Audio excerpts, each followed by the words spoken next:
find yourself frustrated? Do you find yourself angry? I think I did. I think initially I would get very angry with the system, get very angry with the injustices around me. I hope that I have matured to a level where I'm able to understand that though the injustices exist, getting frustrated is not the solution.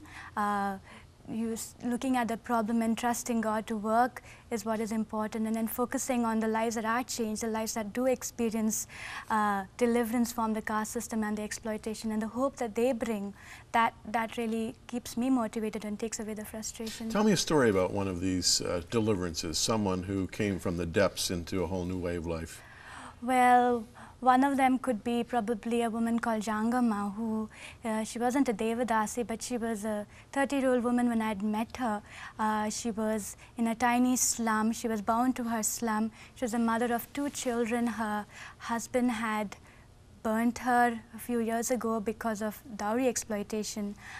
Dowry exploitation? Yeah, dowry harassment is another challenge that is quite predominant in India, where families are expected to pay a price for the bride so that she gets married, and that's another way in which gender injustices exist in India. And very often, even though the family pays a sum of money, the husband's family is not satisfied and they would want more.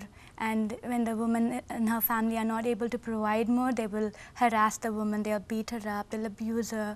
Very often they will just burn her to death. You know, that really degrades the value of a woman in Indian society, and more so among the Dalit community. Women are like the worst element of society in India, and the Dalit woman is below that. You know, she's below, and if she gets HIV and AIDS, she's even more below that. So it's like the complete scum of society, and that's her value. And so Jangama was one such person. She was burnt. Her husband, the burns injury had led to contractures, which prevented her from even turning her head from side to side, and so she was so ashamed, embarrassed.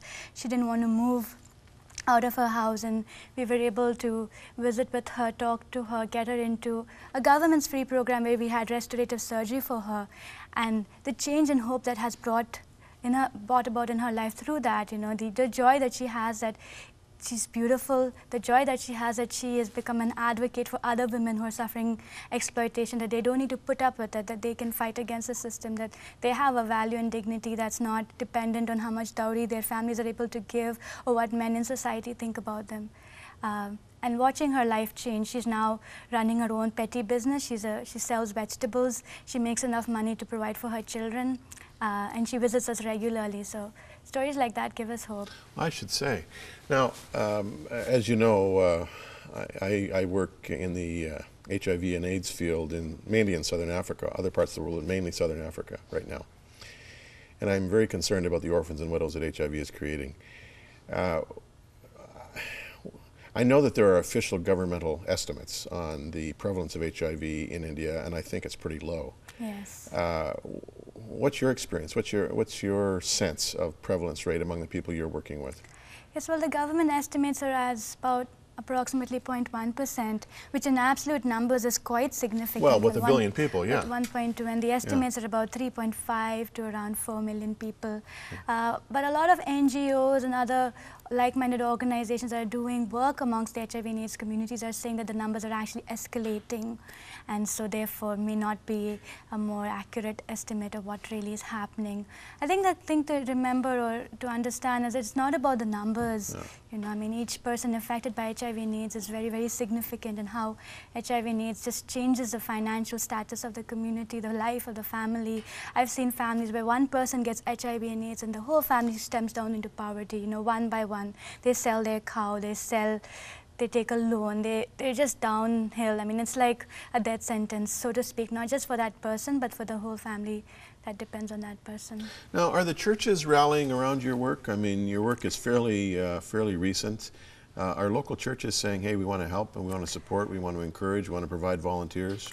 I think there are mixed reactions. I think there are some churches that are more proactive and they're catching on into the approach of the church's response to HIV and AIDS within the country. But I think at large, again, within the Indian context, the Indian church particularly, is a bit, it's uncomfortable to actually address the issue. It is a very sensitive issue. I think here in the West, it's only recently that church has moved into actually reaching out to people with HIV and AIDS. It's the mindset that people have, that people who are dirty and evil get HIV and AIDS, and so it's their fault. Yeah. Yeah. What about your work with the Dalits generally? Are the churches helping you there? I think, again, there has been more momentum and more interaction with church bodies to approach the Dalit issue. A lot more can be done, but a significant amount of work has been done. The Dalit issue within the church was, again, another sensitive issue. As I've talked earlier before with you, that within the Indian church, casteism is prevalent, and it is embarrassing to take up an issue when we haven't sorted it out amongst ourselves. Yeah, when I was in India, I got the impression that the caste system, although it's been officially outlawed, is still very much alive culturally. Yes. And it reminded me of South Africa, where apartheid, was banned well over 10 years ago now, but the culture of apartheid is still very much alive and well. I still have, well, as recently as last week, I had a couple of South African males refer to me as boss, because that's what you do with a white guy, right? And there's these tribal divisions, black on black, it's not just black on white, white on black, but these things become a part of the culture, and they're not easily broken. No, and especially in India, the caste system has been alive for the last 3,000 years.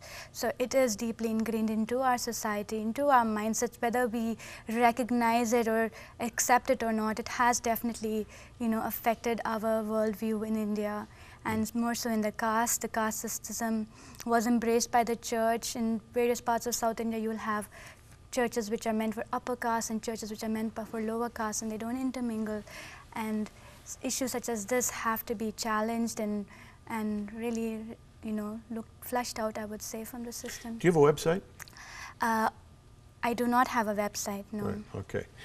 Well, at some point, you're going to want to have one, because people are going to want to know about you. And I think it's just a great thing that you, as a young pediatrician, are championing this cause, working with your father, who is a great church planter. It's a great combination. Well, I represent DFN Canada, which is our partner organization here in Canada, and so they have a website where which organization is that? It's called Dalit Freedom Network Canada. Dalit Freedom Network Canada. So it would be dalitfreedomnetworkcanada.ca, probably? Probably. Probably. So just Google Dalit Freedom Network, and you'll find your way to this sharp young woman. Thanks for coming our way. It's been a pleasure. Thank you, Jim.